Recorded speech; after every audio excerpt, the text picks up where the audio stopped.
खरं तर ना माझ्यात खूप क्षमता आहेत, खूप रॅदर टॅलेंट आहे माझ्यामध्ये.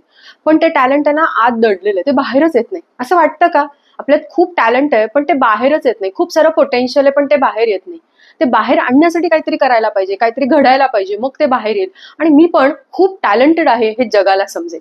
असं जर आपल्याला वाटत असेल तर हे टॅलेंट नेमकं कसं अनब्लॉक करायचं, याला बाहेर कसं काढायचं, त्याबद्दल या व्हिडिओमध्ये मी सांगणार. नमस्कार, मी प्रोफेसर अपर्णा अष्टपत्र शिसोळे. आज आपण व्हिडिओमध्ये समजून घेऊ की माझ्यामध्ये टॅलेंट आहे, प्रतिभा जर असेल तर त्याचं नेमकं त्याला बाहेर कसं काढायचं. बघा, सगळ्यात आपल्याला एक लक्षात घ्यावं लागेल की आपला जो माइंडसेट आहे ना, आपल्यामध्ये जर का टॅलेंट असेल तर आपला माइंडसेट ते टॅलेंट बाहेर येईल का नाही येणार हे ठरवत असतं.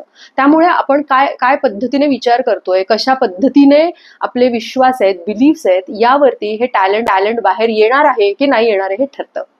आपल्याला बऱ्याचदा असं वाटतं की काहीतरी घडेल, काहीतरी परिस्थिती अशी होईल, काहीतरी घटना अशी होईल आणि माझं टॅलेंट एकदम बाहेर येईल.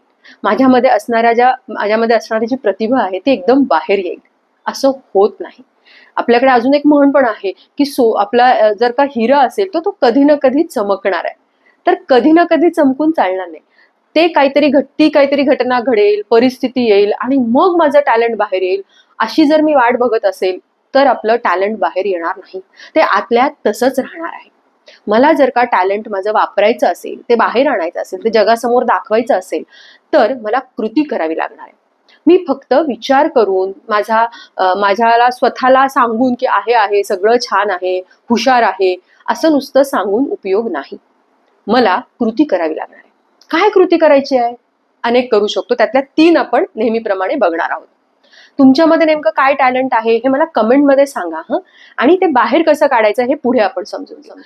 सगळ्यात पहिलं काय करावं लागेल, मला स्वतःला जाणून घ्यावं लागेल की नेमकं माझं टॅलेंट कुठे आहे, काय आहे आणि किती प्रमाणात आहे ना. हे करण्यासाठी एक आपल्याकडे सायंटिफिक पद्धत आहे, ज्याला आपण म्हणतो सायकोलॉजिकल टेस्टिंग किंवा सायकोमेट्रिक टेस्टिंग. मानसशास्त्रीय चाचण्यांच्या आधारे आपण आपल्याला समजू शकतं की माझ्यात कोणते स्किल्स आहेत, माझी पर्सनॅलिटी कसे, माझं व्यक्तिमत्व कसे, माझे मूल्य कसे आहेत. कारण हे सगळं मिळून माझं टॅलेंट बनणार आहे. त्यामुळे चाचण्या सोडवून देखील मला हे समजू शकतं. किंवा दुसरं मी करू शकते, त्याच्यामध्ये स्वतःला जाणून घेण्यामध्ये मी लिहून काढू शकते की मला काय करताना मजा येते, मी कोणत्या गोष्टींमध्ये पॅशनेटली इन्व्हॉल्ड असते, काय करत असताना मी वेळेचं भान विसरून ते काम करते आणि मला मजा येते, मला थकवा येत नाही, अशी यादी मी तयार करू शकते. ह्या सगळ्या माझ्या क्षमता आहेत, हे माझ्यामध्ये टॅलेंट आहे, क्षमता पण आहे, टॅलेंट आहे, स्किल आहे, हे मी वापरू शकते. हे मी सगळ्यात पहिले म्हणजे मला सगळ्यात पहिले समजून घ्यावं लागेल की माझ्याकडे किती सोनं आहे, ते कोणत्या कॅरेटचं सोनं आहे, मग त्याचा वापर कसा करायचा हे मी ठरवणार आहे. बरोबर आहे. दुसरं मला काय करायचं आहे, तर हे सगळं मला करत असताना एक लक्षात येतं की मी माझा कम्फर्ट झोन सोडत नाही. बऱ्याचदा आपल्याला माहिती असतं की आपल्यामध्ये हे टॅलेंट आहे, पण ते टॅलेंट वापरताना मला माझा जो कम्फर्ट झोन मी तयार केलेला ना, ज्याच्यात मला फार कष्ट करायची गरज नाही, शारीरिक आणि मानसिक, त्यामुळे मी ते टॅलेंट वापरतच नाही. मग दुसरं मला करायचंय, एकदा मला माहिती आहे मग मला माझ्या कम्फर्ट झोनच्या बाहेर यायचंय. म्हणजे मला असं लक्षात येतं की मी गाणं छान म्हणू शकते, माझा आवाज बरा आहे, मग मी तो गायला पाहिजे, रोजच्या रोज गायला पाहिजे, म्हटलं पाहिजे. जर कुणी मला म्हणत असेल, मित्रमैत्रिणी असतील अगदी जवळचे, त्यांच्या समोर मी म्हटलं पाहिजे. मी हे जे कम्फर्ट झोन आहे ना, तो मी तोडला पाहिजे, मी ते बाहेर त्याचा उपयोग केला पाहिजे. बघा, टॅलेंट नुसतं असून काही फायद्याचं नाही जर मी त्याचा उपयोगच केला नाही. जर ते मी वर्तनातच आणलं नाही तर त्या टॅलेंटचा उपयोग होणार नाहीये. तिसरं काय महत्वाचं आहे की मी हे कम्फर्ट झोन का तोडत नाही, का मी टॅलेंट वापरत नाही, कारण काहीतरी इमोशनल ब्लॉकिंग्स आपले असतात, भावनिक अडथळे असतात. काय असू शकतात भावनिक अडथळे?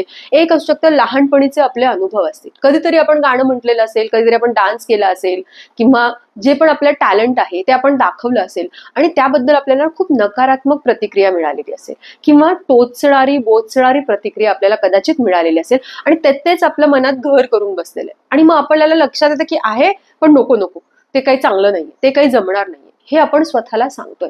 त्यामुळे असे चाइल्डहुड लहानपणीचे जे अनुभव असतील ते एकदा लिहून काढा आणि त्यांना जाऊ देत. ओके, ते लहानपणीचं होतं, त्या व्यक्तीचं ती प्रतिक्रिया होती, मी तसा आहे तशी आहे असं गृहीत धरायची गरज नाही.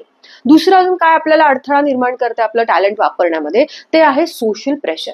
लोक काय म्हणतील.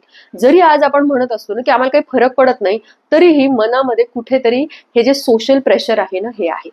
मग हे सोशल प्रेशरला आपल्याला थोडंसं तोडावं लागणार, ते आपोआप जाणार नाही. बघा, जेव्हा प्रेशर असतं तर हवा आपल्याला काढावी लागते, तेव्हाच ते प्रेशर कमी होणार आहे.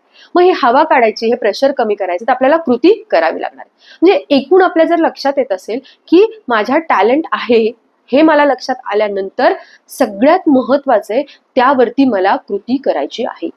तुमच्यात असं कोणतं टॅलेंट आहे आणि त्याच्यावरती तुम्ही काय कृती करता मला कमेंटमध्ये नक्की सांगा. किंवा तुमचं टॅलेंट आहे पण कृती करता येत नाही, कुठे अडथळा निर्माण होतोय, तसे असेल तर तेही मला सांगा. हे 3-4 उपाय करून बघा आणि त्याबद्दलही मला प्रतिक्रिया द्या की त्याचा उपयोग होतोय का होत नाहीये. आपण हा व्हिडिओ शेवटपर्यंत बघितला त्याबद्दल खूप खूप धन्यवाद.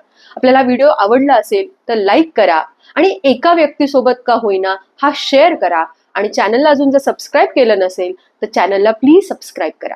धन्यवाद.